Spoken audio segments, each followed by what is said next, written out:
कक्षा 12 के हिंदी एवं सामान्य हिंदी के विद्यार्थी संस्कृत दिग्दर्शिका का पहला पाठ भोजस् औदार्यम का अध्ययन करेंगे।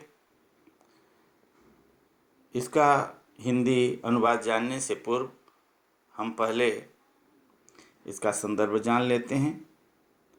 प्रस्तुत गद्यावतरण हमारी पाठ्यपुस्तक के भोजस् औदार्यम शीर्षक से उद्धृत है।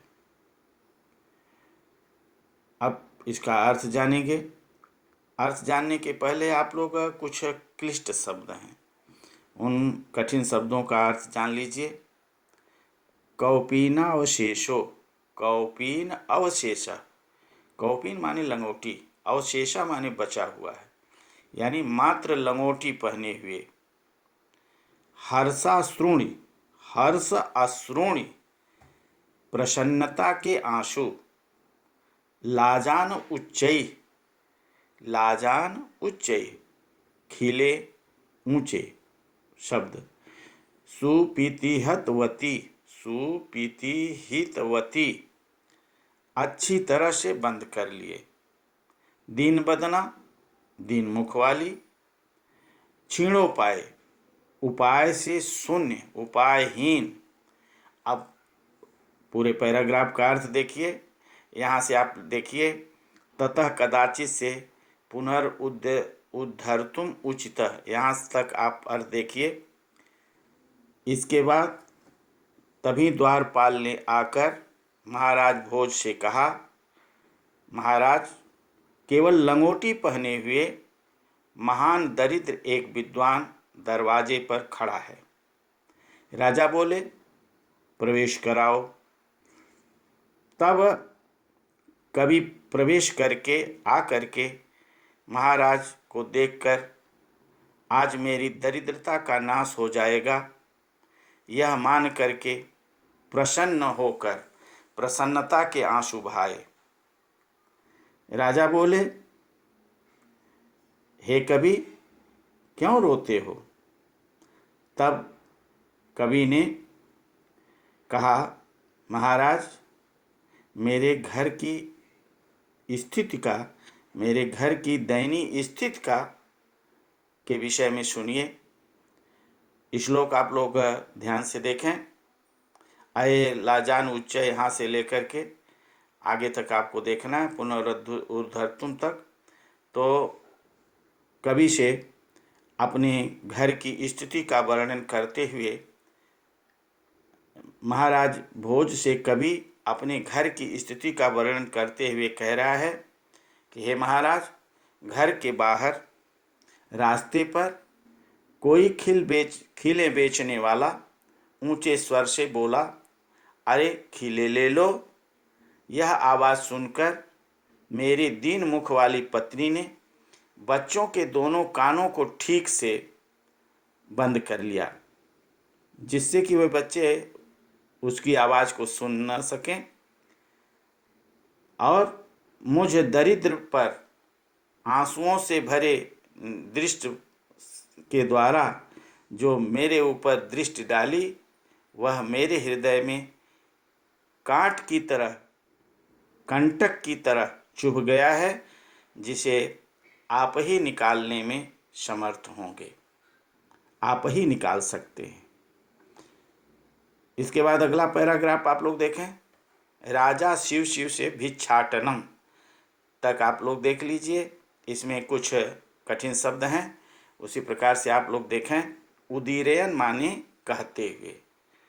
शिव सन्निधौ, शिव जी के पास।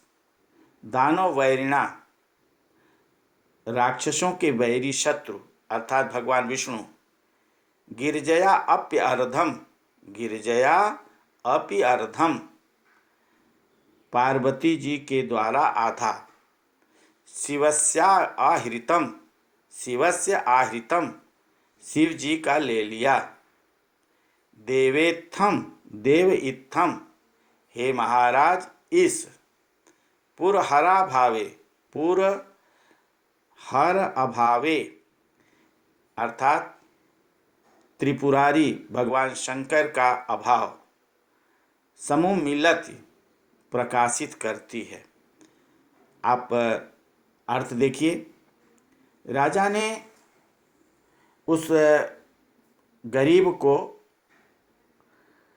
शिव शिव कहते हुए प्रत्येक अक्षर पर 1 लाख देकर तुरंत घर जाओ ऐसा कहा, क्योंकि तुम्हारी पत्नी घर में दुखी होगी। दूसरे दिन महाराज भोज शिव जी को प्रणाम करने के लिए शिवालय गए। वहाँ किसी ब्राह्मण ने शंकर जी के समीप जाकर महाराज भोज से कहा, महाराज, भगवान शंकर जी का आधा भाग दानव वैरी अर्थात भगवान विष्णु ने ले ली और आधा भाग पार्वती जी ने ले लिया। इस कारण से भगवान शंकर जी का पृथ्वी पर अभाव हो गया, जिसके कारण से गंगा भगवान शिव से रहित होकर के अर्थात गंगा जी समुद्र में चली गई और चंद्रकला आकाश में, चंद्रमा आकाश में चले गए। शेषनाग वासुकी शेषनाग पृथ्वी के नीचे चले गए। सर्वज्ञता और ईश्वरता अर्थात धन संपन्नता आपके पास चली गई और भगवान शंकर जी का भिक्षा का पात्र जो बचा वह तो केवल मेरे पास आ गया। राजा, अब आगे अगला पैराग्राफ आप लोग देखिए।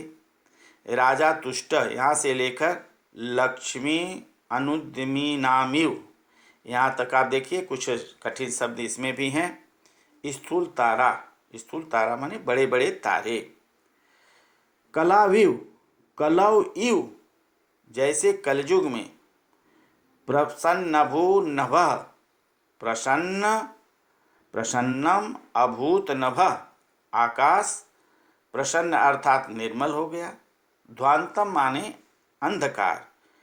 चित्तात सताम इव, चित्तात सताम इव, मन से सज्जनों की तरह। लक्ष्मी अनुद्यमीनामिव, अनुद्यमीव यानी उद्यमहीन यानी पुरुषार्थहीन आलसी के लक्ष्मी की तरह। अब पूरा अर्थ देखिए।